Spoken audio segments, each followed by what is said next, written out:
Hey guys, how are you doing today? I hope you are doing amazing and fantastic and wonderful. So today's video is the chapter 1 reading of Beaches, Bungalows, and Burglaries. That is the book that was chosen for April's Cozy Escape Book Club. So without further ado, let's get into this. At campground, I gulped back a good hissy fit because no one could ever underestimate the power of a good hissy fit, something I've tried really hard not to do in years. As in tiny little metal houses and porta potties.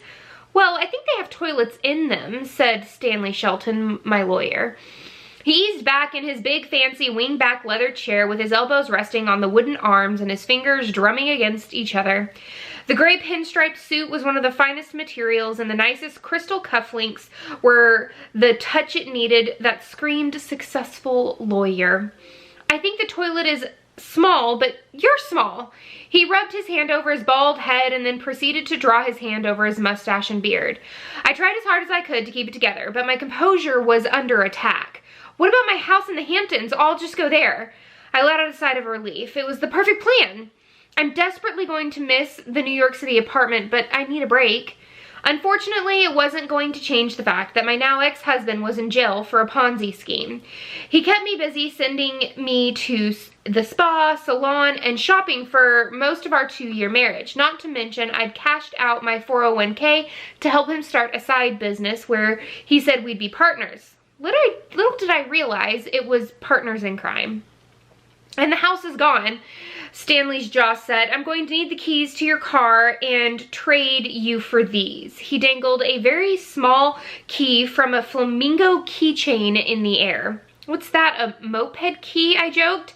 It's to your house and your new car. He glanced out the window of his fancy office that was filled with plaques and certificates that boasted of his high education. You can't even look at me. Because I clearly remember when we were donating to your son-in-law's election fund and visiting our friends in the community who ended up being big donors that you had no issue looking at me. And now that my bank account has taken a hit, you won't even look at me? I questioned with a slight bitter taste in my mouth. It didn't take a hit. There's no bank account. The FBI seized it all. Stanley made no effort to make me feel the slightest bit better about my situation. Where's my new house? The Upper East Side? Not that that's a bad place to live, but not like where we live now. He licked his lips. Out there? He pointed to the window. I sat up a little straighter in my chair and leaned on the arm of the leather chair. There's nothing out there but an RV, a small one at that. I laughed and eased my back into the chair. Wait, you mean that... My voice trailed off when I noticed he didn't find amusement in my teasing about the camper. I'm afraid there's no money to give you. The only thing free and clear are the camper and the campground. He stood up and walked around the desk. He eased down on the edge. I'm sorry, May. You don't deserve this. Are you sure? I asked. I mean, I was having a real bad day before I got here, but this just made it almost unbearable. I rested my elbow on the arm of the chair and covered my mouth with my hand. I twisted my head to the side so Stanley couldn't see my tearing up. There was a glimpse of my silhouette in the door of the mini refrigerator. My hazel eyes were sunken with half-moon dark circles under them. I'd not taken the time to straighten my long brown curly hair, and the humidity in the air wasn't making it any better. May, Stanley said my name. I blinked a few times. I didn't recognize the image staring back at me. Sorry, I apologized and forced a demure smile. I was having a hard time wrapping my head around the fact that I had nothing. No family, no marriage, no place to live, no car, nothing. I mean, Paul is a jerk and I'd like to kill him, but he left me with nothing? I hugged my designer bag to my chest. That scum! I couldn't believe that I was so dumb that I put everything in his name. He owed a lot of people money, and some still don't have their retirement back. You're lucky I could salvage this in the settlement since he did have it in your name alone. He sounded as if I needed to thank Paul. Stanley picked up the flamingo keychain and once again stuck it in my face. The campground is in Normal, Kentucky. Kentucky? My jaw dropped. You mean I have to go there? My mind rolled back to the last time I was in Kentucky. It was 2:04 a.m. I know the exact time because it was the time I was born and also my 18th birthday. It was the day I grew up and knew that no one was going to give me a free ride. Somehow, Paul made me feel safe and secure until now. You have to go there and be the manager if you want to have some sort of income, or we can look at selling the place. He didn't move those darn keys. I didn't even know about this campground. I shook my head, refusing to take the keys. I've certainly never been a manager of a campground. When Paul was in college, he somehow ended up at this campground and winning some silly bet. After the two of you were married, he had me put the deed in your name and your name alone. The FBI couldn't seize it. Stanley thumbed through some papers on his desk. Lucky me, I groaned. You have a camper to live in and a way to acquire income. He pushed himself up off of the desk and put a hand on my shoulder. I suggest that you take a trip. Make it an adventure. Check the place out and save up a couple of months before you decide if you want to sell it or not. He held out the brochure that had Happy Trails written in big letters across the top. There was a beautiful, bright, and vibrant photo on the front that looked more like a vacation spot than the campground. Adventure? I cocked a brow and looked back out the window at the camper. Yellow? I questioned the color on my home on wheels. I don't even like yellow. Who doesn't like yellow? Yellow's a pretty happy color. It's a pop-up. The top lifts to make more space. There's a kitchen, bedroom, bathroom, and you can drive it. It's perfect, he said with an upbeat tone.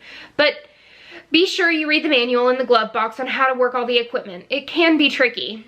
Are you really trying to sell me on this camping idea? I lived in a 10,000 square foot home with a house cleaner. I drive a Maserati.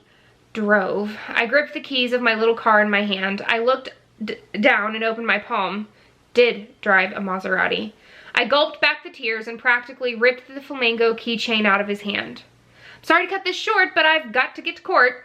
He took his hand off my shoulder and put it in his pant pocket, pulling out a $100 bill. Here, this is for gas and food. I can feel the bones in your shoulders. Eat. No, I shook my head and stood up, a bit wobbly. I'm fine, I don't need a handout. He didn't take no for the answer. He stuck the money in my palm and curled my fingers around it. Let me know when you get to Kentucky, he smiled and patted my hand before he dropped it. His eyes softened. May, I'm sorry. Out of all my clients' wives, you've always been so kind and nice. I know this whole process has made you bitter and hard-hearted, but I know you're strong and we'll figure all this out. Thanks, Stanley. I sucked in a deep breath. You've been great. I know I sound like some spoiled brat, but I think I'm still in shock, having been in this nightmare for only 3 months. I sent some of your things to the campground. There's even a storage facility on the grounds. The current manager knows you're coming. I put a file in the camper with her name in it and some information about the campsite. He patted my back. I suggest you not even look at it until you get there so you can focus on your new adventure the next couple of days. A couple of days? That's how long it'll take to drive to Kentucky? I questioned, clearly not remembering how long it took the Greyhound to drive here years ago. In a camper? Yes. He walked over to the door and opened it. Let me know if there's anything I can do for you. You've done enough keeping me out of jail. I started to tear up, my voice cracked. I can't thank you enough. I walked out the door knowing that I'd never see Stanley again. The past few months, I'd seen him practically every day. When the FBI had shown up at our house the morning of the raid, I'd never forget. Stanley came right to the jail and bailed me out. We left Paul in there. He deserved it. It took a lot for Stanley to prove that I had not signed any of the paperwork and Paul had forged my name, but Stanley did it, and I'm forever grateful. The long walk down the hall of his office was a blur. I was numb. I remember pushing open the door of his office building and stepping into the bright sunshine. I pulled my sunglasses down on my nose and pushed them up. My eyes slid over to the cute little black convertible that was my birthday gift last year when I turned 30. Little did I realize it was bought with other people's money Paul had schemed them out of from our fake partnership. I slid my eyes over to the yellow camper and then down at the flamingo keychain. I guess it could be worse. I grumbled and took my first steps toward my new reality as I tried to keep an upbeat attitude. That was the end of chapter 1. I love it when the first chapters are like short and sweet and like they just go right into the action. So are you excited about this month's book? I know I am. Go check out chapter 2 at Lisa's channel. I will have that linked down in the description bar below. Please give this video a thumbs up and subscribe if you haven't already. And until next time, guys, happy reading. Bye.